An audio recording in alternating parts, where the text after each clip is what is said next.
What's been your experience around feedback with teachers? Because on one hand, feedback, if delivered badly, it can be seen as an attack and a criticism.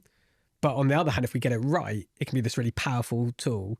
So like, what's been your experience either within coaching or beyond that around how do we get people into a headspace where they want to receive feedback and they're open to it?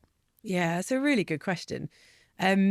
Feedback is like a funny one. It's one of these things which I think is like, we have to call it something, i.e. feedback, but we're lumping so much stuff in with it. And it's not, again, it's not detached from the environment, like you're saying.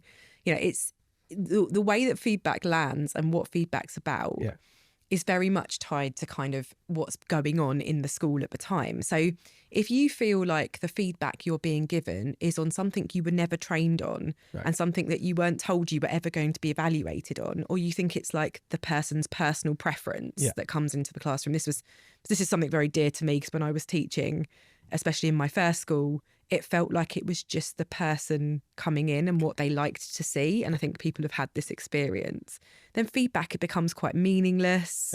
It ends up all being very performative and feels very like high stakes and unfair.